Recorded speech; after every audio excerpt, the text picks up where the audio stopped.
मु ईश्वर रमेश सभापति नूतन पेंशनभुक्त प्राथमिक शिक्षक संघ पुरस्तम ब्लॉक।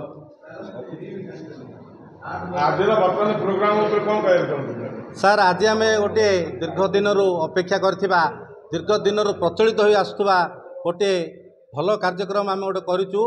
आमर दुई जन माननीय विधायक उपस्थित रही आमको विभिन्न क्षेत्र में दिग्दर्शन देले। शिक्षा क्षेत्र में विभिन्न सुविधा असुविधा को आम दृष्टिगोचर आनीलु से आशु समाधान कराया आमको प्रतिश्रुति देते।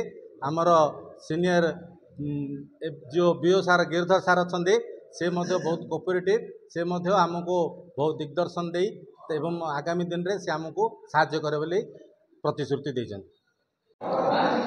कैलाश चंद्र स्वाई गंजाम जिला एनपीएस टीचर एसोसिएशन रो वाइस प्रेसिडेंट।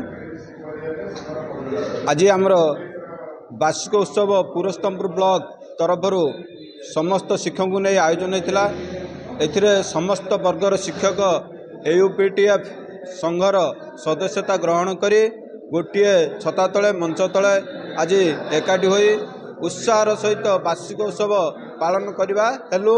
एथिरे आमर एई ब्लॉक रो दुई जन मान्यवर विधायक पूर्णचंद्र सेठी सार एवं प्रताप चंद्र नायक सार मुख्य अतिथि एवं मुख्य वक्ता भाव जोग देइथिले। तेणु यही पर्व समस्ते उल्लास आनंदर सहित पालन करने सहित यही परंपरा को बजाय रखापी मु समस्त को एवं ब्लॉक समस्त शिक्षक शिक्षयित्री अनुरोध कर। एनपीएस संघर ब्लॉक उपसभापति आज आम एकत्रित होती गोटे संघ गढ़ापी ऑल ओडिशा प्राथमिक निखिल उत्कल प्राथमिक शिक्षक संघ जोटा पुराणा संघ ता सहित आम समस्ते एकत्रित होइछु एवं दाबी समस्तंकर जदि एकाग्रता भाव सरकार शुणवे से आम आज एकजुट आमर दाबी है जे जो सरकार हाईस्कल रे छाड़ ठिका नियुक्ति करूना किंतु एठी ठिका प्रथा रखिंट से उच्छेद करा जाऊ। जदिओ से उच्छेद न करती ताहले एकत्रित भाव आगामी दिन में आम लड़े जोरदार करूँ आ सरकार राजरास्ता भी बंद करदेबू। तेणु यह सरकार को आम मान्यवर विधायक जरिया सरकार को जनईचु। ता छड़ा ब्लॉकर जहाँ अन्य असुविधा अच्छी ता बीओ सार को अवगत कराई। बीओ सार यथाशीघ्र समाधान करने प्रतिश्रुति देते। आउ मान्यवर विधायक भी शिक्षा संपर्कित जहाँ असुविधा अच्छी से समय आमर जहाँ असुविधा शिक्षक मान पूर्ण करने आम प्रतिश्रुति देते। धन्यवाद। यही पुरस्तमपुर शिक्षक जड़े आसिस्टेंट शिक्षक आम ब्लॉक शिक्षक संघ सबु क्षेत्र में आगुआ वर्तमान पदक्षेप नहीं। आमर लीडर पी धर्मराज रेड्डी गंजाम जिलार वाइस प्रेसिडेंट एवं आमर सीनियर बीओ जबुटे आसिले एस गिरिधर सार आम ब्लॉक सबु क्षेत्र में आगे अच्छी। पेडागोजी हो कल्चरल हो राज्य स्तर को मत जाऊँगी। तेणुक आम मैंने सत चेष्टित जे आम ब्लॉक केमती आग को जीव आम से कार्य करुचु सेमानकर सहयोग कामना आम करुचु।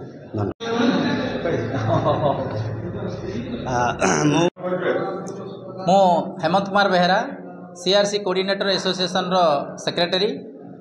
आज यही जो वार्षिक उत्सव आयोजन करा वास्तव में एक स्वागत योग्य पदक्षेप। कारण एते दिन धरी जो अलग अलग संघ थिला ताकू आमे गोटे अम्ब्रेला तलू आने चेष्टा करूँ जहाँफल समस्त वर्गर प्राथमिक शिक्षक को गोटे संघ तले जोड़ा कि all Utkal primary teachers federation यही जो संघ एयूपीटीएफ अंडर को समस्त को आने आम चेष्टा करूँ। से आज ये कार्यक्रम आयोजन मुख्य उद्देश्य ता सहित आमर जो एकत्रित होबार उद्देश्य है शिक्षक जो प्राथमिक शिक्षक दीर्घ वर्ष है जो अवहेलित हो आसी जो डिमांड बारंबार सरकार निकट में उपस्थापन कले आज पर्यंत सफल हो पारिनी ताकू प्रकृत प्लाटफर्म रे उपस्थापन करने उद्देश्य हूँ आमर एटा एकत्रित होकर आम लड़बू जोड़ा कि आमर न्याय्य दाबी को आम हासिल करूँ। आमर प्रथम दाबी हूँ जे केंद्रीय हार दरमा अर्थात 4200 ग्रेड पे प्राथमिक शिक्षक तार न्याय्य वेतन सी पाऊ जेहेतु आसंता एप्रिल 1 तारिख